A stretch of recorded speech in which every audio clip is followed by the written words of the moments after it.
इतिहास के पन्नों में यूं तो कई नाम ऐसे हैं जिनका कभी जिक्र होता है तो दहशत सी मन में होने लगती है। भारत में मुगलों का शासन हो या फिर अंग्रेज़ों का, इतिहास गवाह है कि कैसे मासूमों का खून बहा और पल भर में कई माँओं की गोद उजड़ गई, कईयों की मांग का सिंदूर मिट गया और बच्चों के सिर से पिता का साया उठ गया।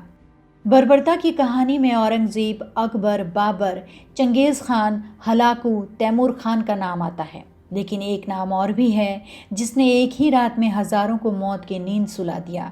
वो नाम है टिक्का खान का।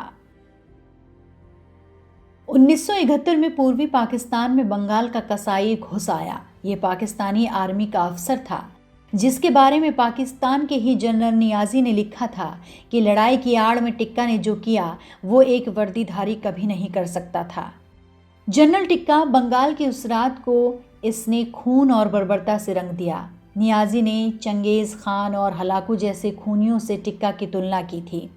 साल 1971 में पाकिस्तान से बांग्लादेश आज़ाद हुआ था, लेकिन उसे इसकी कीमत चुकानी पड़ी थी। बांग्लादेश की राजधानी ढाका में एक रात में 7,000 लोग मारे गए। इसका जिम्मेदार था पाकिस्तान की सेना का एक अधिकारी जनरल टिक्का खान। वो पाकिस्तानी सेना का पहला सेनाध्यक्ष था। टिक्का खान पाकिस्तानी सेना का 4 स्टार जनरल था। पाकिस्तान का पहला chief of army staff Rawalpindi के पास पैदा हुआ tikka Indian military academy Dehradun में पढ़ा था। फिर वो सीधा मध्य प्रदेश के आर्मी कैडेट कॉलेज में पहुंच गया। 1935 में ब्रिटिश इंडियन आर्मी में भर्ती हो गया। 1940 में वो कमीशन ऑफिसर बन गया। दूसरे विश्व युद्ध में लड़ा भी, वो भी जर्मनी के तेज तर्रार जनरल रोमेल के खिलाफ। बर्मा की लड़ाई में टिक्का घायल हो गया था। उसके बाद उसकी पोस्टिंग मथुरा और कल्याण जैसी जगहों पर हो गई। टिक्का का ब्रिटिश अफसर मजाक भी बनाते थे क्योंकि उनके हिसाब से उसने हाई क्लास एजुकेशन नहीं ली थी। विभाजन के बाद वो पाकिस्तान चला गया। वहां वो मेजर बन गया और तेजी से प्रमोशन मिला क्योंकि 1965 की भारत पाक लड़ाई में पंजाब के चाविंडा में लड़ा था। वो लड़ाई दुनिया की सबसे खतरनाक टैंक लड़ाइयों में से एक थी। उसी दौरान वो रण ऑफ कच्छ में भी लड़ा था।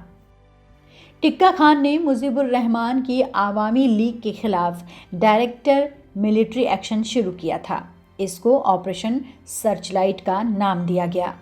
पूर्वी पाकिस्तान में खून की नदियां बहा दी गईं। यूनिवर्सिटी के प्रोफेसर, सिविल सोसाइटी से जुड़े लोगों, छात्रों, सबको मारा गया।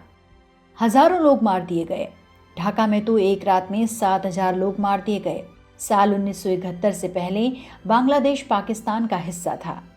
वो पूर्वी पाकिस्तान के नाम से जाना जाता था। वहाँ के लोग पाकिस्तान से आज़ादी चाहते थे।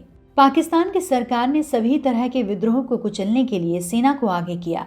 टिक्का खान की कहानी यहाँ से शुरू होती है।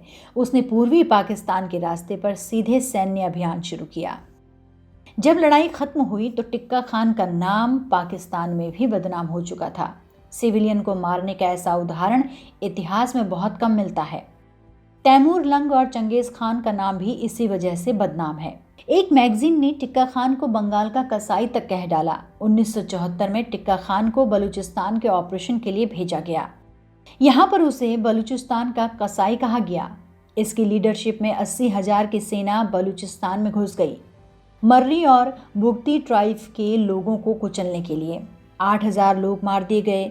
इनमें भी विद्रोहियों और सिविलियन में कोई फर्क नहीं किया गया। उसके बाद बलूचिस्तान मानसिक रूप से पाकिस्तान के हाथ से निकल चुका है।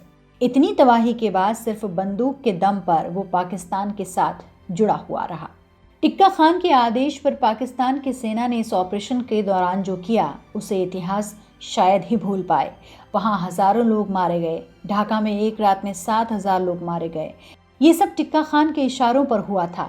न बच्चे, न बूढ़े, न औरतें, किसी को भी नहीं बख्शा गया।